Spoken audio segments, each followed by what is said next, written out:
Hello students, आज आप structure of atom के एक्सरसाइज में क्वेश्चन नंबर 7 के आगे यानी क्वेश्चन नंबर 8 से आप पढ़ेंगे। देखिए और लगाएंगे। क्वेश्चन नंबर 8 आपके यहाँ है, explain with example atomic number, mass number, isotopes, isobars and give any two uses of isotopes. ये आपके यहाँ बताया गया है, फिर भी बता दें। जो नंबर ऑफ प्रोटॉन्स होते हैं किसी एलिमेंट के एटम में, उसको हम एटॉमिक नंबर कहते हैं। और किसी एलिमेंट के एटम में प्रेजेंट प्रोटॉन और न्यूट्रॉन नंबर को हम लोग मास नंबर कहते हैं। और आइसोटोप्स कहते हैं किसी एलिमेंट के ऐसे एटम्स जिनका एटॉमिक नंबर सेम और मास नंबर डिफरेंट होता है, उनको आइसोटोप्स कहते हैं। इसमें आपको हाइड्रोजन, कार्बन, क्लोरीन का आइसोटोप बताया गया है। हाइड्रोजन के 3 आइसोटोप हैं, प्रोटियम, ड्यूटेरियम और ट्राइटियम। और आइसोबार उनको कहते हैं जिनका यानी डिफरेंट एलिमेंट के ऐसे एटम जिनका मास नंबर सेम होता है लेकिन एटॉमिक नंबर डिफरेंट होता है, उनको हम लोग आइसोबार कहते हैं। या आप के यहाँ बुक में भी है, आपके यहाँ बताया भी गया है, कर सकते हैं। थ्योरेटिकल क्वेश्चन है। नेक्स्ट क्वेश्चन आप 9 देखेंगे। 9th क्वेश्चन में दिया गया है, Na positive has completely filled K and L shell explain. तो atomic number of Na equal to 11। So number of electrons in Na atom equal to 11।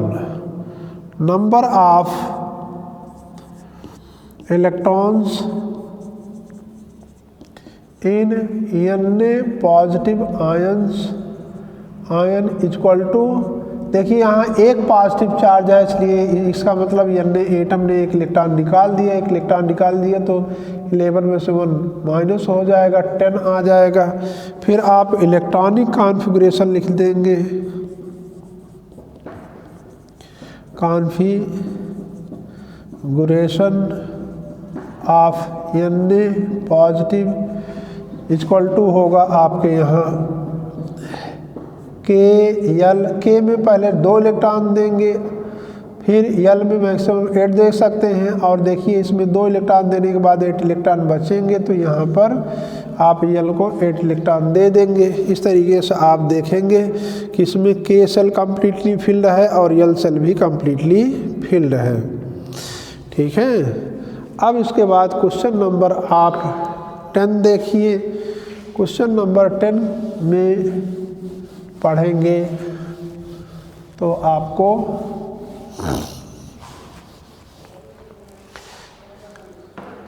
आसान question होता है, लेकिन अगर ढंग से क्वेश्चन समझ में आ जाए। If the bromine atom is available in the form of से 2 आइसोटोप्स Br, एक है Br, नीचे है 35 यानी एटॉमिक नंबर और मास नंबर 79 है। इसका परसेंटेज है आपके यहाँ परसेंटेज अबंडेंस 49.7%। और दूसरा आइसोटोप है Br 3581 और इसका परसेंटेज अबंडेंस है 50.3%। तो average calculate the average atomic mass of bromine, तो लिख देंगे average atomic mass of bromine equal to, ये देखिए ये परसेंटेज को इससे आप मल्टीप्लाई कर दीजिए। ठीक है। और यानी 79 इंटू 49.7 और परसेंटेज है इसलिए 100 से डिवाइड कर दीजिए, प्लस 81 है 81 को हम लोग 50.3 से मल्टीप्लाई करके 100 से डिवाइड कर देते हैं। अब जितना आता वही एवरेज एटॉमिक मास होता है, ठीक है, उसको यू में लिखना, यू, ठीक है, जो आएगा उसको यू में आप लिख दीजिए। आपके यहाँ वैसे भी आंसर सेंड किया गया है। अब इसके बाद आपके यहाँ क्वेश्चन नंबर आप 11 देखिए। क्वेश्चन नंबर 11 में आपके यहाँ क्या दिया गया है उसको आप पढ़ लीजिए।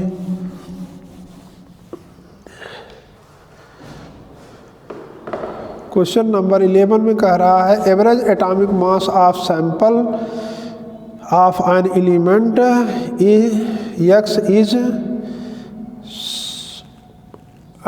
16.2 U है। Average atomic mass equal to 16.2 U है। What is the percentage of isotope x, नीचे 8 ऊपर 16 और x नीचे 8 ऊपर 18 इन सैंपल लेट, यहाँ पर मान लेंगे, सोल्यूशन लगाएंगे, ये तो गिवन है। हाँ, यहाँ पर लिखेंगे late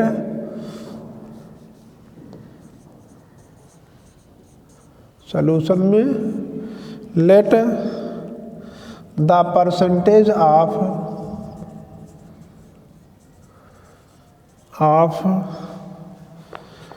x 8 16 equal to A%, इसको A% मान लेंगे। So the percentage of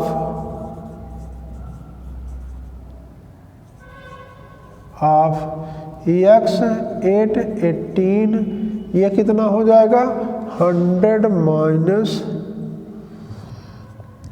A% हो जाएगा, ठीक है। तो अब हम लोग फार्मूला लगाएंगे एवरेज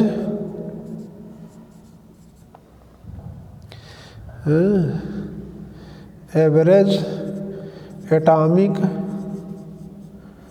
मास इक्वल टू आपके यहाँ दिया गया है 16.2, यह इक्वल टू होगा, ठीक है, इसका परसेंटेज और इसका मास यानी 16 इंटू A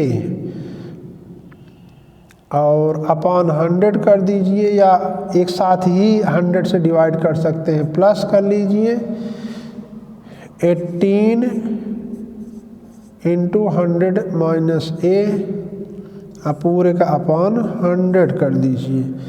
अब इसके बाद ट्रांसपोज कीजिए तो आएगा 16.2 इंटू 100 इक्वल टू 16 इंटू A का मतलब 16A कर लीजिए और इसको अंदर में 60 मल्टीप्लाई कर लीजिए। देखिए 16A प्लस 1800 माइनस 18A, ठीक है। अब इसको मल्टीप्लाई कर लीजिए तो 1620 हो जाएगा। अब ये और ये माइनस करेंगे तो 1800 माइनस 2A होगा। अब इसको आप इधर कर लीजिए, ये प्लस में हो जाएगा आपके यहाँ, ठीक है।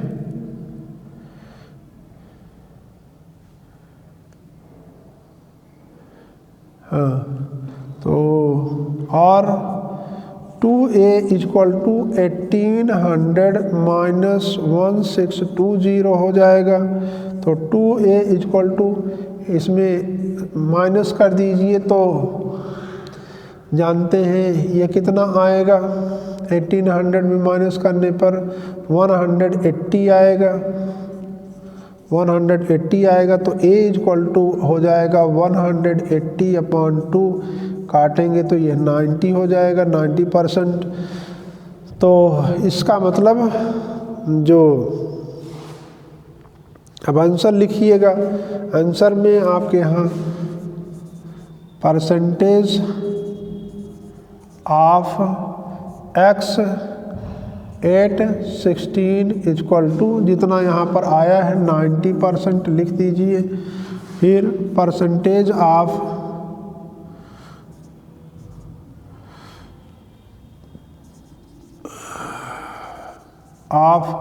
x 8/18 इक्वल टू हो जाएगा 100 माइनस 90 इक्वल टू 10%।